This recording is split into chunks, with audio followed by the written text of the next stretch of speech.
आदरणीय निदेशक महोदय, प्राचार्य महोदय, उपप्राचार्य महोदय, शिक्षकगण एवं मेरे प्यारे भाई और बहनों, मैं वेदिका गुप्ता कक्षा 5वीं की छात्रा आपके सामने कुछ लेकर प्रस्तुत हूँ, जिसका शीर्षक है बेटियां बोझ नहीं होती।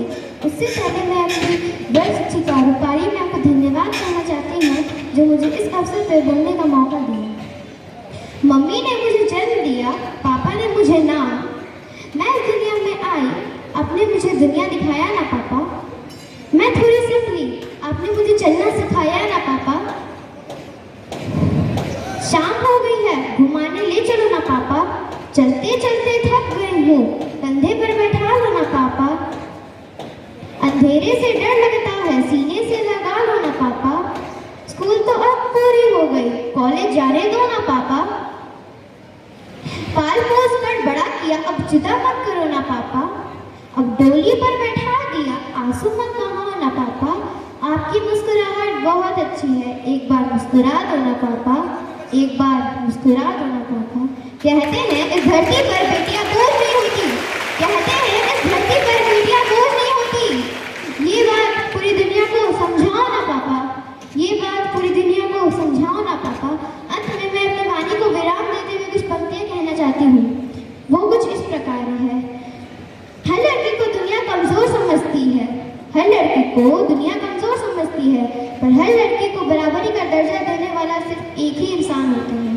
पर तुम मेरी बेटी नहीं, बेटा है। पर तुम मेरी बेटी नहीं, बेटा है। ये शब्द सिर्फ कहने वाला कोई और नहीं, उसका पिता होता है। धन्यवाद। Director sir, principal sir, vice principal sir, teachers and my all dear friends. I am Ekans Kumar Singh from class 8F. Today I am going to deliver a short speech on hard work. Hard work is essential thing that we need in our life. It is impossible to achieve a greatness without working hard. Hard work is important and history has proved it. The first Prime Minister of India, Pandit Jawaharlal Nehru, used to work for 17 hours in a day, and our great Indian leader Mahatma Gandhi worked like a round clock. Thus we see that the hard work has paid him. Hard work can help you to achieve your goals. When we work hard in our life, we achieve anything and overcome any obstacle. Lastly, I would like to say some line of Frank Ocean. If you work hard in silence, let your success make noise. That's all. Thank you. Have a nice day. Thank you. आदरणीय निदेशक महोदय, प्राचार्य महोदय, उप प्राचार्य महोदय, शिक्षकगण एवं मेरे सहपाठियों, मैं भविष्यवीर कक्षा 10वीं जी का छात्र आप सबों के समक्ष भारतीय संस्कृति पे कुछ पंक्तियां लेकर प्रस्तुत हूँ, जो कुछ इस प्रकार है। मैंने अपना परिचय दिया क्योंकि प्रणाम करके परिचय देना हम भारतवासियों की परंपरा है। मैं उस भारत से आता हूँ जिसकी होठों में गंगा और हाथों में तिरंगा रहता है। मैं उस भारत से आता हूँ जो कभी सत्यम शिवम सुंदरम, कभी वंदे मातरम, तो कभी पंजाब सिंध गुजरात मराठा द्राविड़ उत्कल बंगा है। मैं उस भारत से आता हूँ जो ठुकराए हुए लोगों की शरण स्थली बन जाता है और 7 समुंदर पार परदेशियों को भी ब्रदर एंड सिस्टर कह के बुलाता है। मैं उस भारत से आता हूँ जिसने पूरे देश को हितोपदेश और कर्मयोग का पाठ पढ़ाया, लेकिन कभी खुद को दूसरों से पराया ना बताया। वसुधैव कुटुंबकम के सिद्धांत पे जी रहा मेरा भारत वह नीलकंठ है जिसने खुद विष पी के दूसरों को अमृत दान किया।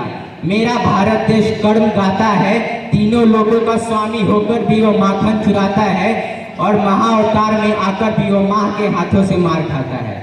मैं गौतम के भारत से हूँ, जहाँ जनहित के लिए एक राजपुत्र वनवासी सन्यासी हो जाता है। मैं राम के भारत से हूँ, जहाँ पिता के एक आदेश पे बेटा वनवासी हो जाता है।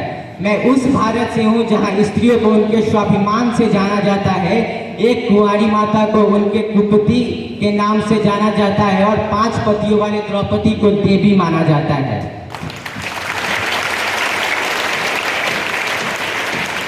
मैं उस भारत से हूँ, मेरा भारत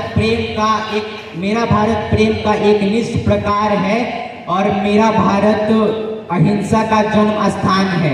लेकिन अगर नारी का अनादर हो जाए तो यहाँ का हर एक बच्चा हनुमान है।